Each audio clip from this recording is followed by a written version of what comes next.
Dear students, आज हम लोग 22 नंबर एपिसोड करने जा रहे हैं।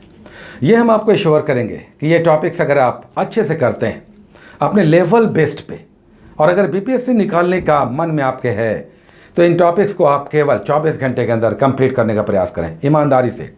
चूँकि अलग अलग छात्र अलग अलग ढंग से इसे लेते हैं, पढ़ते हैं, कुछ छोड़ते हैं, कुछ नहीं करते हैं, कुछ बहुत सीरियसली करते हैं, बहुत सीरियसली और बहुत अच्छे से कर रहे हैं।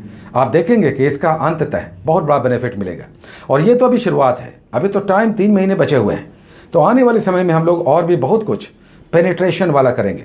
इस एग्ज़ाम में जब बैठेंगे तो पूरी तैयारी से बैठेंगे, अच्छे कॉन्फिडेंस के साथ, और बिल्कुल बुलंद होकर जाएंगे एग्जामिनेशन हॉल में कि हमने बिल्कुल यूनिलैटरली एक दिशा में ज़बरदस्त तैयारी की है।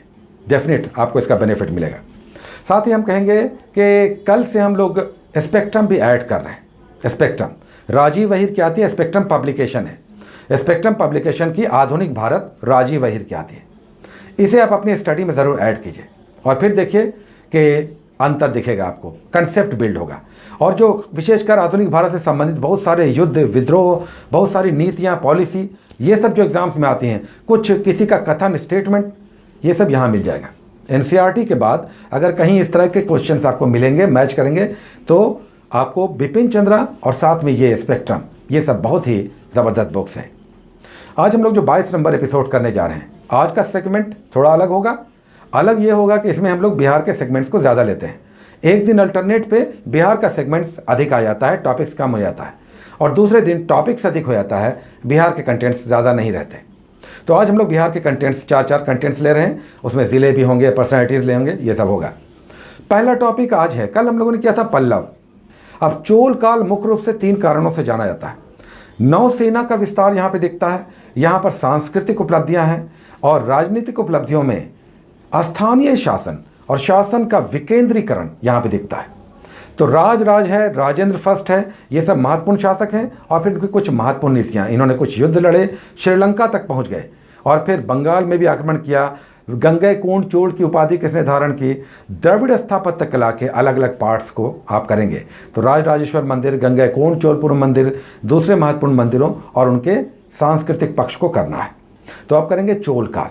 उसके बाद हम लोग आधुनिक भारत, मॉडर्न इंडिया के सेगमेंट करते हैं, जिसमें हम लोग फ्रीडम स्ट्रगल लेकर चल रहे हैं। 1885 से बाद की स्थिति, नरम दल कर चुके हैं। गरम दल का आधा भाग हम लोगों ने किया था 1911 तक। आज 1912 से लेकर 1919 कर लीजिए, आपका ये फेज समाप्त हो जाएगा। अब 1912-13 में आपको जो गरम दल वाले लोग थे, जो जेलों में बंद थे, वो यहाँ पर छूटते हुए दिखेंगे। होम रूल मूवमेंट जो तिलक और एनी बेसेंट दोनों के द्वारा चला, इसे आप अच्छे से पढ़ें। किन किन क्षेत्रों में हुआ, इनका हेडक्वार्टर कहाँ था, क्यों दोनों अलग था। उसके बाद यहाँ पर विश्व युद्ध भी शुरू हो जाता है। यहाँ पर क्या हुआ, महात्मा गांधी जस्ट इसी समय लौटे थे, तो उसके बाद क्या की परिस्थितियाँ बनी। 1917 का मॉन्टेग्यू घोषणा है, जिस पर 1919 का मॉन्टेग्यू चेम्सफोर्ड सुधार आया, यानी गवर्नमेंट ऑफ इंडिया एक्ट 1919। तो बहुत कुछ यहाँ पे दिखाई देगा। आप 1919 तक करेंगे, लेकिन जालियांवाला बाग या गांधी एरा से पहले इतना करेंगे मॉडर्न इंडिया में। उसके बाद हम लोग बिहार का सेगमेंट करते हैं, जिसमें पहला टॉपिक आज हिस्ट्री स्टार्ट हो रहा है। ज्योग्राफी में मेन टॉपिक्स हम लोगों ने कर लिया। हम लोगों ने जल संसाधन किया, नहरें की, उसका भौगोलिक स्वरूप किया, यानी भौतिक भूगोल किया, मिट्टियाँ किया, वन फॉरेस्ट किया, खनिज संसाधन किया। ये सब क्या छोटे टॉपिक्स थे, बहुत इंपॉर्टेंट थे। अगर आपने कुछ भी एक बार भी ग्लांस दे दिया है तो इसका बेनिफिट मिलेगा। हिस्ट्री हम लोग आज स्टार्ट ले रहे हैं, बिहार की हिस्ट्री, जिसमें स्टार्ट हम लोग ले रहे हैं यूरोपियनों के आगमन से, आधुनिक भारत से ही, क्योंकि ज़्यादा प्रश्न इधर से दिखते हैं और ये आसानी से समझ में आता है। फिर हम लोग मेडिवल और फिर एंशिएंट में भी जाएंगे। मॉडर्न इंडिया में यूरोपियनों का आगमन, अब भारत में तो आए ही, लेकिन बिहार में भी तो आए। क्यों आए? क्योंकि यहाँ पर नील मिलता था, यानी इंडिगो, यहाँ पर चीनी मिलता था, यहाँ पर पान मिलता था, कसैली मिलता था, और शोरा मिलता था।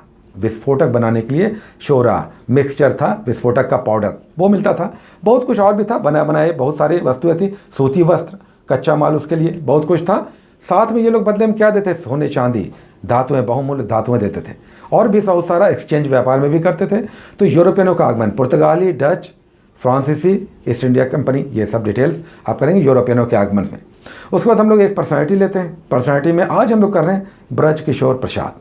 अब इनका जन्म कहाँ हुआ, इन्होंने शिक्षा कहाँ से ली, राष्ट्रीय आंदोलन में किस तरह से इन्होंने अपनी भागीदारी की, ये सब डिटेल्स एक पर्सनैलिटी। ऐसी 40 पर्सनैलिटीज़ हम लोग करेंगे, 40, कोई भी नहीं बचेगा। नाम आएगा और आप आंसर करेंगे। तो एक पर्सनालिटी ब्रजकिशोर प्रसाद। अब आप बोलेंगे कि ये हम कहाँ से करें? कुछ नहीं, आप विकीपीडिया पे जाएं, बस कम से कम विकीपीडिया कर लें, इनफ हो जाएगा।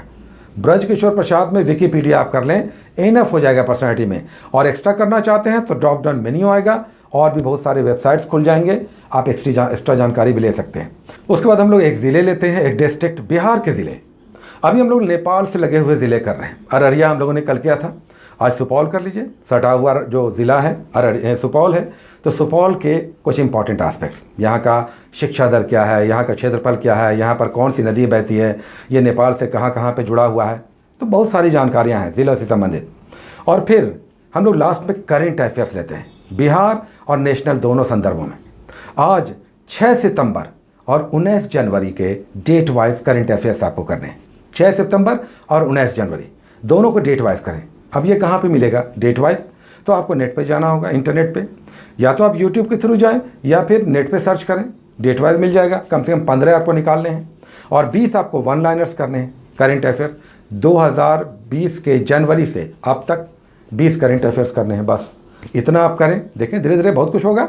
तो बस कंसंट्रेट होके और पॉजिटिव फ्रेम ऑफ माइंड से कि हम लोग अच्छा कर रहे हैं, आगे भी बहुत कुछ अच्छा दिखेगा और अंततः एग्जाम में भी इसका प्रतिफल दिखाई देगा। Take care.